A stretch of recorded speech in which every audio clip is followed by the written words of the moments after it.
Hello, friends. This is Dave Hurwitz, executive editor at ClassicsToday.com, here with the really basic classical music library. How to put it together for you beginners, for you folks who are really just starting with classical music. In the first video of this series, we talked about Beethoven's Fifth. What? Oh, pardon me. My sidekick, Finster. Hello. She's a Beethoven fan. She really is. So anyway, that's Finster, and she's helping us with this series. Anyway, we began with Beethoven's Fifth, the most iconic piece of classical music in the universe. And the next work builds on what we've achieved if you've been listening to Beethoven's Fifth.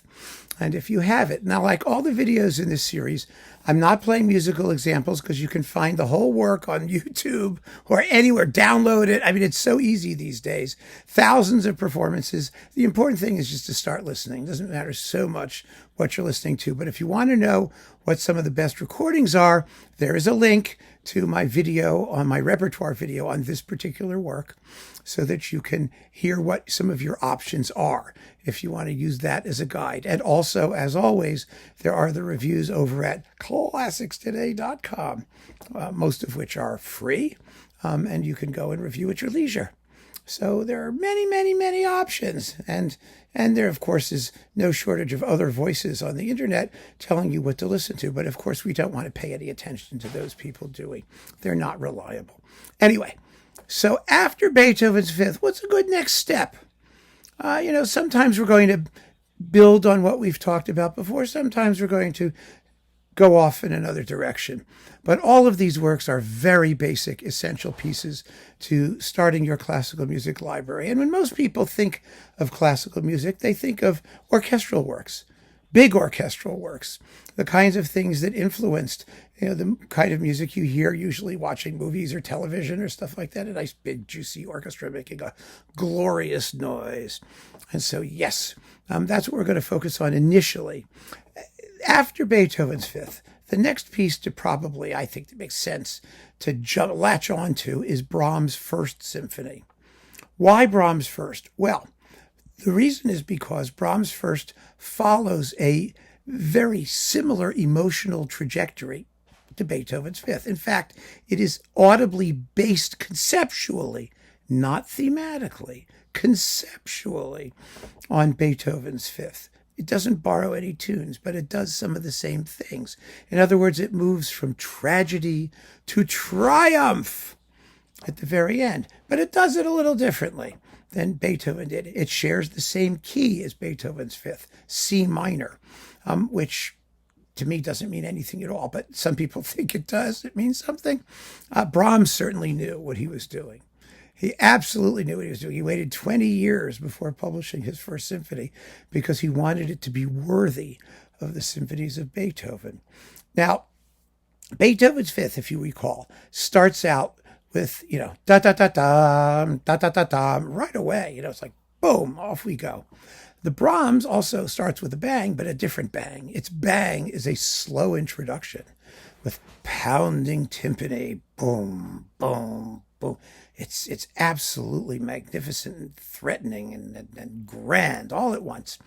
It's really marvelous. And the better you get to know the music, the more you'll realize that everything we hear in this slow introduction is actually a foreshadowing of the themes that we'll hear in the quick section, because the main first movement or part of the symphony is actually an allegro. It's a quick movement.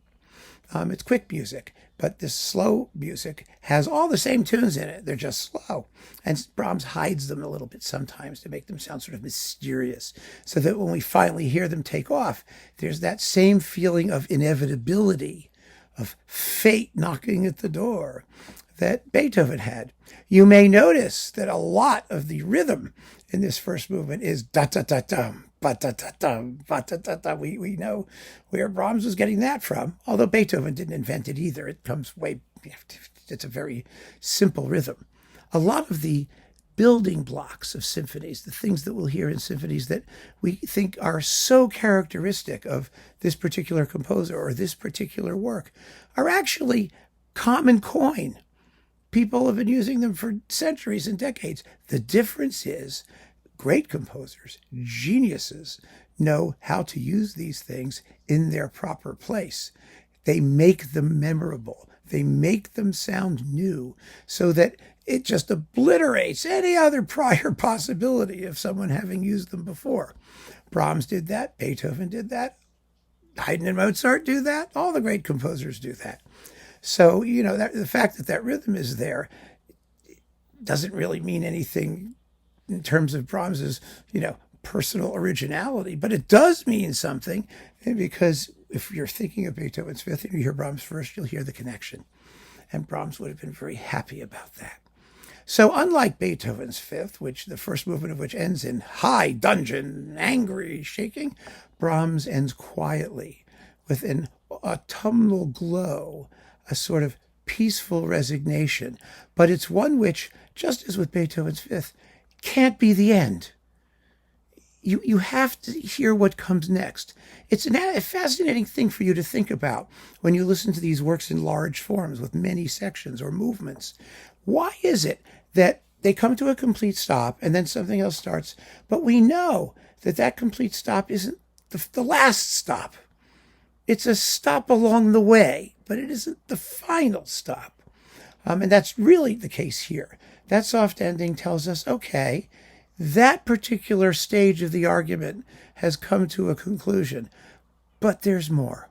And the next movement is a slow movement, very, very beautiful slow movement with lovely tunes and a violin solo. It's rich, it's peaceful, it's almost completely untroubled. And as was more or less the case with Beethoven's Fifth Symphony as well.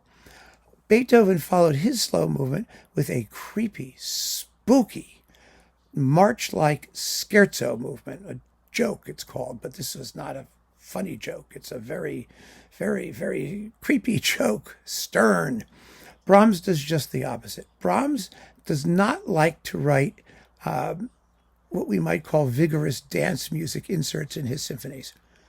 Brahms took his symphonies very, very seriously. He creates lighter music, but still very sophisticated music. It's written for a smaller orchestra. There's no heavy brass. There's no timpani.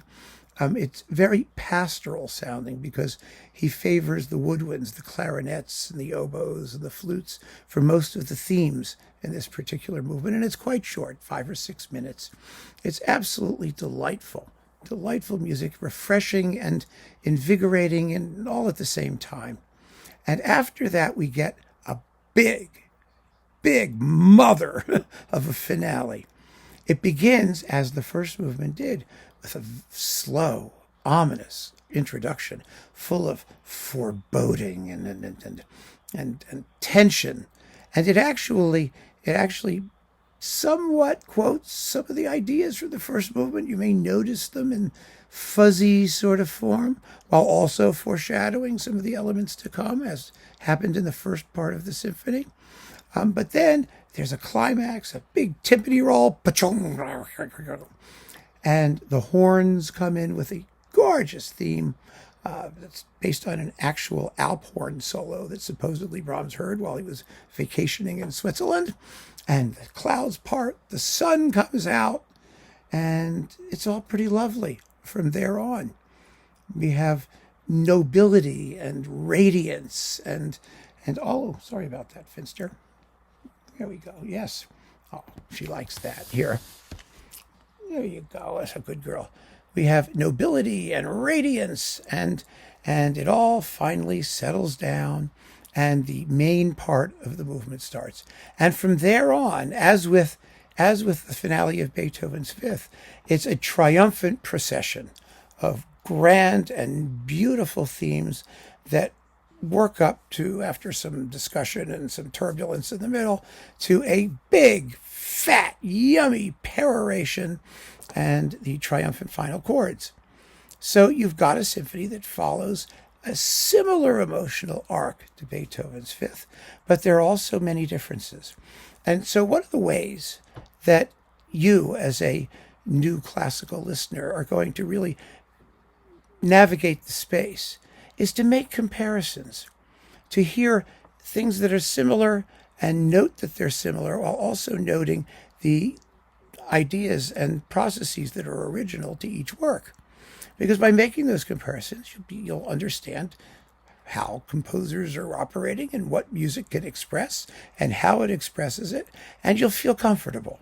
You'll feel comfortable saying, okay, we're starting in a turbulent minor key. We're going to have some stops along the way with varying degrees of relaxation and tension and other things, and happiness and sadness and all of that. And then eventually there's going to be this triumphant ending. And that idea, tragedy to triumph, is one of the most significant, one of the main ideas in classical symphonic structure from Beethoven onward. It was not the case before Beethoven so much, but it became the case after Beethoven, after he set the example with his Fifth Symphony. And so we may do a couple more works that do that as well. It's really a very helpful way, I think, to look at the way the emotional trajectory of the music is going to run. So Brahms first makes a really, really good second stop in your very gradually accumulating classical music library. As I said, there are recommendations down below if you want to watch those videos. There are zillions of performances on YouTube, so you can take in the music at your leisure. You don't have to play the whole thing all at once. You can listen to it one movement at a time. Do it however makes it most comfortable for you. But do eventually get to the whole work, because it's one piece.